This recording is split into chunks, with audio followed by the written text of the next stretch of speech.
Hello lovelies, and welcome to my Christmas Day post. Merry Christmas to you all. Now, I do have to say as a disclaimer to start with, my post has nothing to do with Christmas. I did my post last year with a Christmas page, but I find that there's been so much Scrap FX goodies focused on Christmas, and I really wanted to make this, so I thought it would be okay to not do anything Christmas themed today, even though it is Christmas. But yeah, anyway, what I am doing today now on the Scrap FX YouTube page, you have seen me working in my Scrap FX junk journals.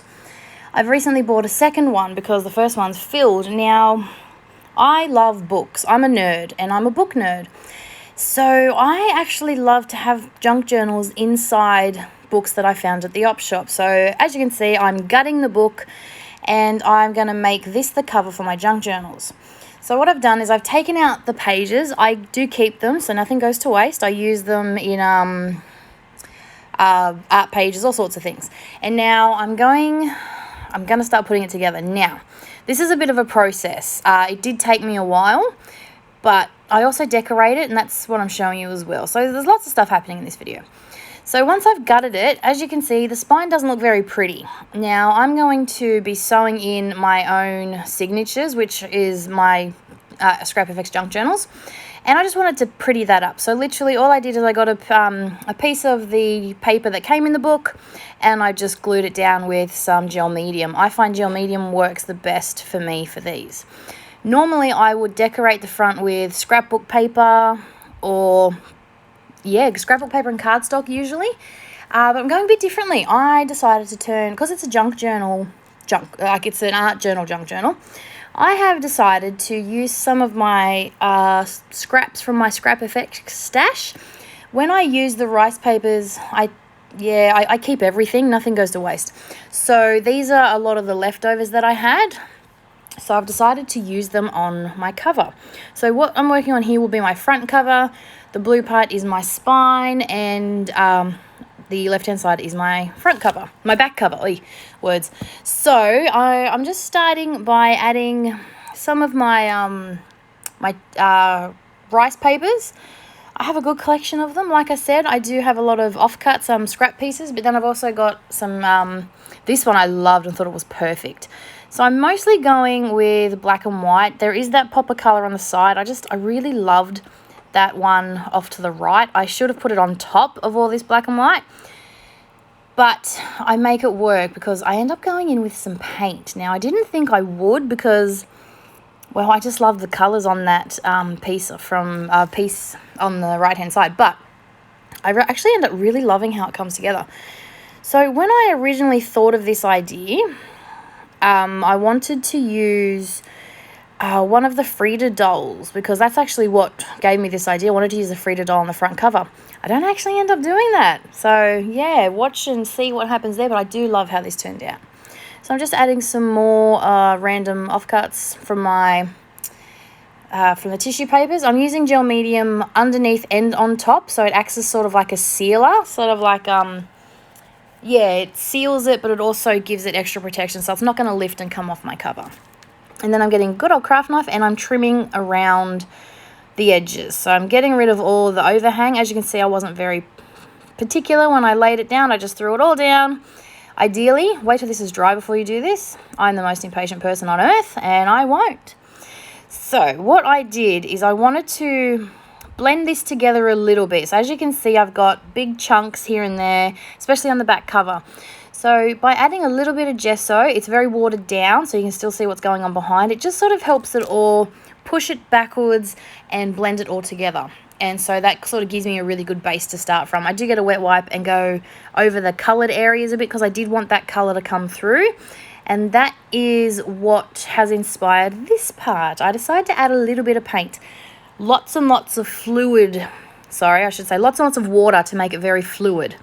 So I'm just starting by using the same colours that I'm seeing on that right-hand side there, that's already there on the rice paper.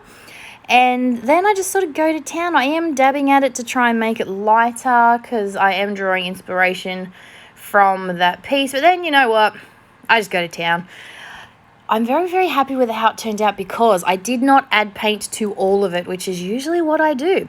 I kept it in small portions, so I still have a lot of the black and white, and I love this. I am using a lot of water. I'm spraying it with my water mister because it's just giving it a lot of movement and making it a lot softer, and that's really what I wanted. So I'm using my heat gun so it's drying without moving to like washing away completely.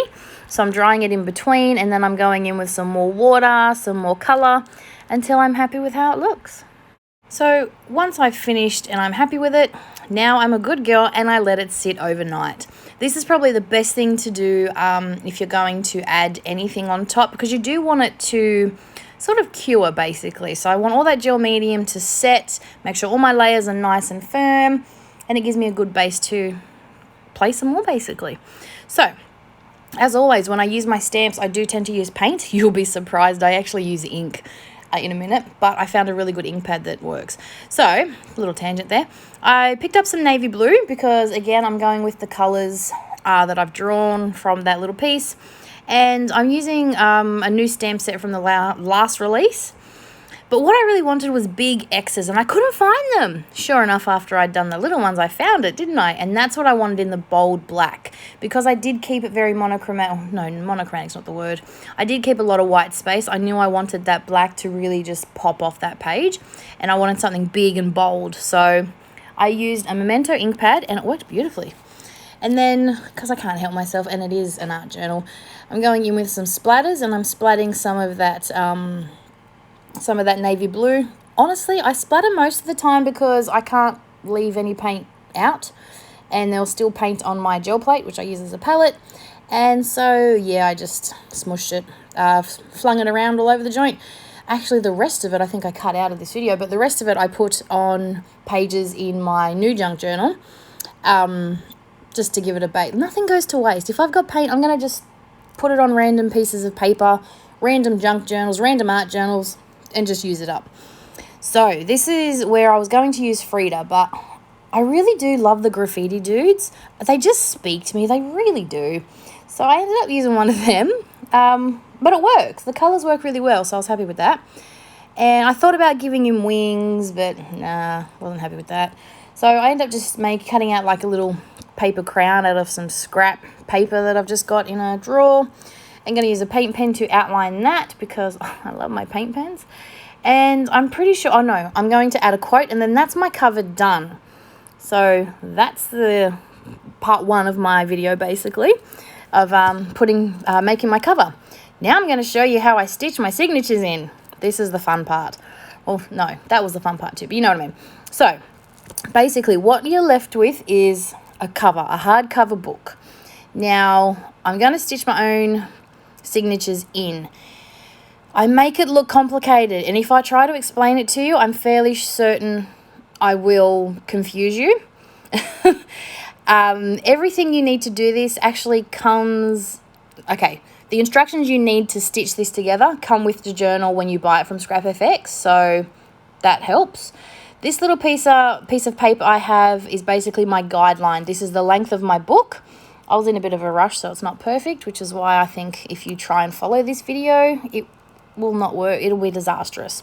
But basically, I get a piece of paper that matches the length of my book. I mark out my 3 dots where I want my holes to go for my stitching, and then I put my holes in the book, and then I also use that same template in my signature. Now, a signature is this. This is a signature. A signature is a bunch of pages together. So basically, I'm using each journal that I've bought and worked in as a signature for my book. So normally I would put the papers together myself, get all sorts of different things, and stitch them in. Because I have Scrap FX junk journals, it's already there for me. I just wanted to give it a different cover, which is basically what I've done. So I'm stitching in my journals into my hardcover book, and I'm making myself a hardcover journal. Because I'm a book nerd, I just love how they look in books. So I've pierced holes in my signature, and then I'm lining those holes up with the holes I've poked in the book. And yeah, it's then a very simple pamphlet stitch, and I trust me, if I can do it, you can. It's very simple. Again, if I try and explain it, I fear I will make it sound much more complicated than it is. When you buy a Scrap FX junk journal, it comes with the thread to do this and much better instructions than I could ever give you. So, yeah, trust me, stick with those. But basically, yeah, that's it for my video. I just wanted to show you how, one, I put together a junk journal in a hardcover, and two, yeah, show you my cover. I really enjoyed making this. So thanks for watching, and I hope you all have a very Merry Christmas. We'll see you soon. Bye for now.